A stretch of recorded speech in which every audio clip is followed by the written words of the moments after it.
নমস্কার।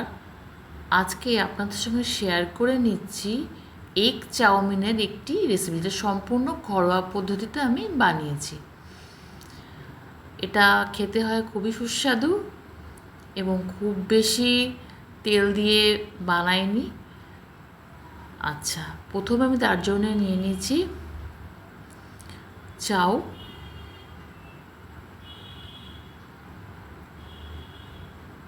আর সবজি হিসেবে নিয়ে নিয়েছি একটা গাজর, কিছু বিনস, দুটো আলু আর ক্যাপসিকাম। প্রথমে কড়াই একটু জল বসিয়ে নিয়েছি। জলটা যখন খুব ফুটে আসবে তখন তার মধ্যে একটু নুন দিয়ে দিলাম। ফুটন্ত জলের মধ্যে চাউগুলো দিয়ে দেবো।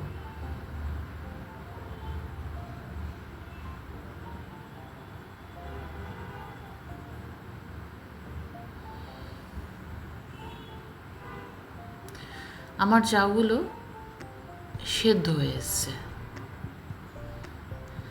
ওপর থেকে একটু তেল ছড়িয়ে নিলাম যাতে একে অপরের গায়ে লেগে না যায়।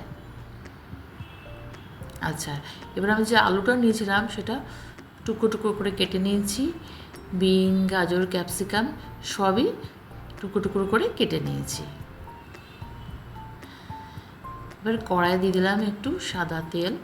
এক এক করে সব সবজিগুলোই আমি ভেজে নেব। তো প্রথমে আমি আলুটা ভেজে নিচ্ছি। আলুটা ভাজার সময় একটু নুন দিয়ে দিলাম, নিয়ে উল্টে পাল্টে ভালো করে লাল লাল করে ভেজে নেব। আমার আলুটা ভাজা হয়ে গেছে প্রায়।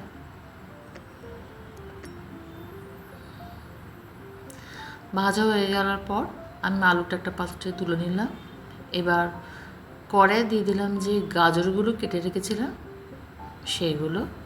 একইভাবে গাজরটা নেড়ে চেড়ে সুন্দর করে ভেজে নেব।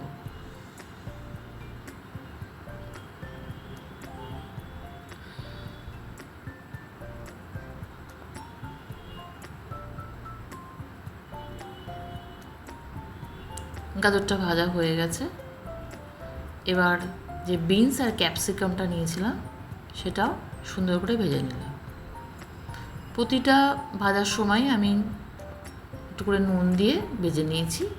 আর ওদিকে একটা পাত্রে নিলাম একটা ডিম। ডিমটাকে নুন দিয়ে ভালো করে ফেটিয়ে নিলাম।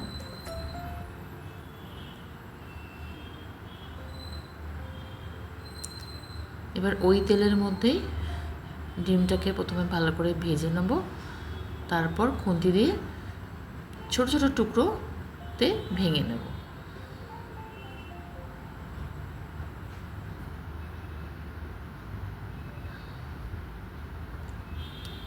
যাতে একদম ঝিরিঝিরি হয়ে আসে। আমার ডিমটা ভাজা হয়ে গেছে। এবার যে অন্য সবজিগুলো ভেজেছিলাম সেগুলো সবই একসঙ্গে কড়ার মধ্যে দিয়ে দিলাম। সব সবজিগুলো একসঙ্গে আর একবার ভালোভাবে নাড়াচাড়া করে নেব। এবার ওপর থেকে দিয়ে দিলাম একটু টমেটো সস,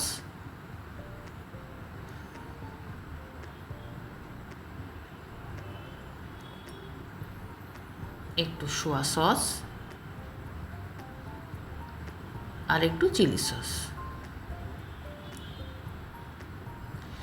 তারপর সব কিছু ভালো করে আবার মিশিয়ে নেব। মেশানো হয়ে গেলে পরে যে চাউটা সেদ্ধ করে রেখেছিলাম সেটাকেও কড়ার মধ্যে দিয়ে ওই ভাজাগুলোর সঙ্গে সসের সঙ্গে চাউটাকেও খুব ভালো করে মিশিয়ে নেব।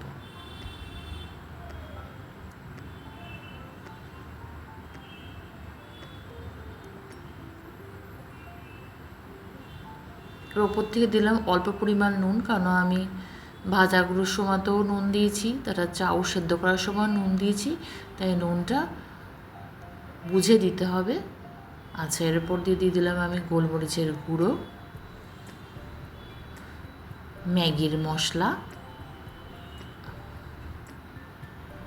দিয়ে সবগুলোকে খুব ভালো করে মিশিয়ে উপর নিচ করে নেবো যাতে পুরোটা সব কটার গায়ে ভালোভাবে লেগে থাকে এবং কোনো অংশতে সাদা সাদা না থাকে।